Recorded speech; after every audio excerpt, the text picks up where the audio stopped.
Voz ativa versus voz passiva. Um debate que parece não ter fim, né?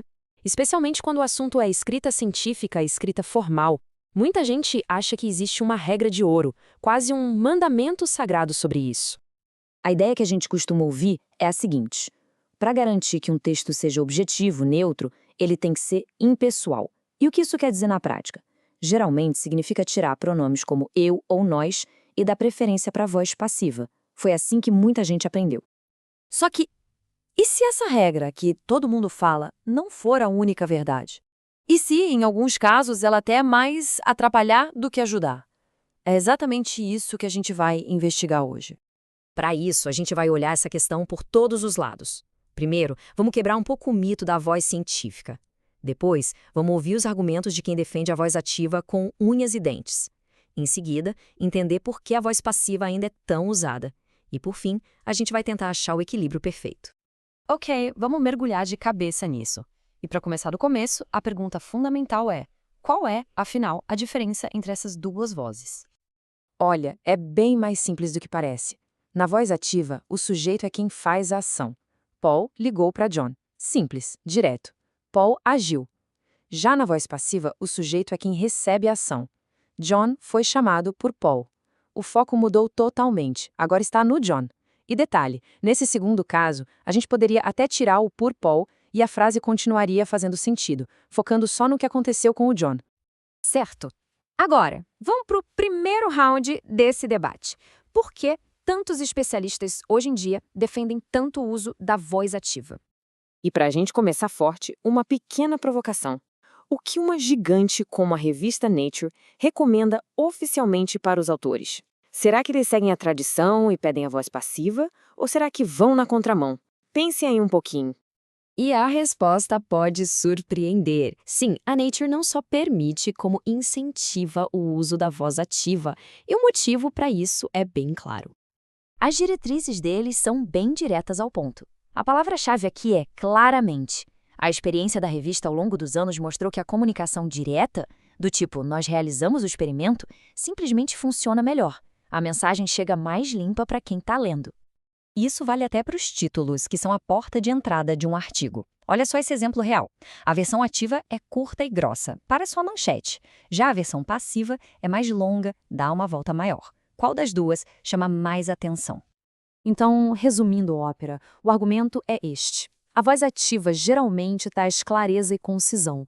O texto fica mais curto. Ao deixar bem claro quem fez o quê, ele se torna mais direto, mais fácil de seguir e, no final das contas, mais persuasivo.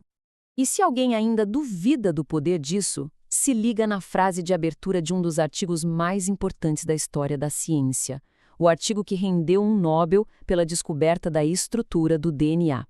Começa com: nós desejamos sugerir. Direto, pessoal e absolutamente histórico. Mas calma lá, a história não acaba aqui.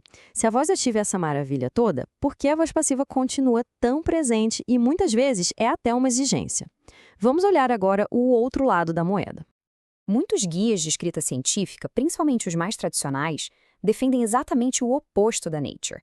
E a justificativa é sempre a mesma. A impessoalidade é a chave da ciência, e a voz passiva seria a ferramenta perfeita para alcançar essa impessoalidade. E isso não é só uma recomendação teórica, não. Isso aqui é um feedback real que um pesquisador recebeu de um editor de uma revista super conceituada.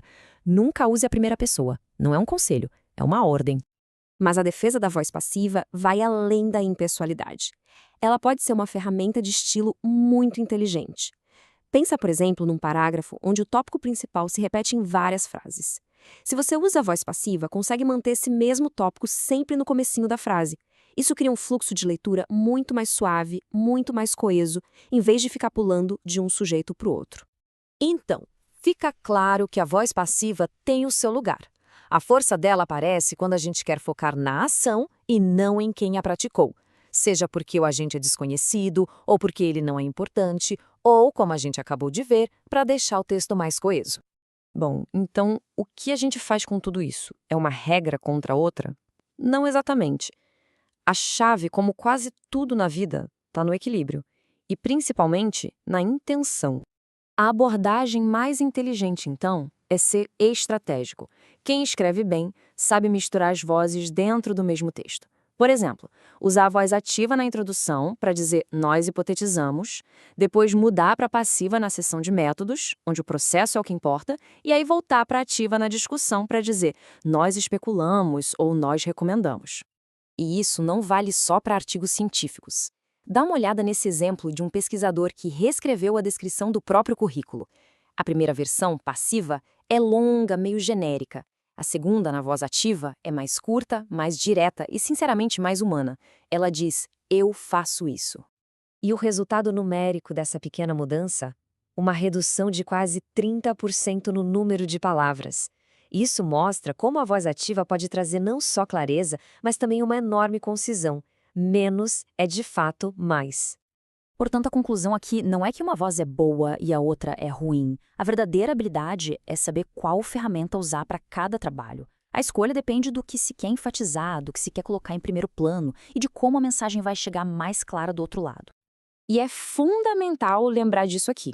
Como diz a professora Christine Sainani, de Stanford, a escolha da voz é só um dos elementos de uma boa escrita. Mudar de passiva para ativa não vai, sozinho, salvar um texto que está mal estruturado ou confuso.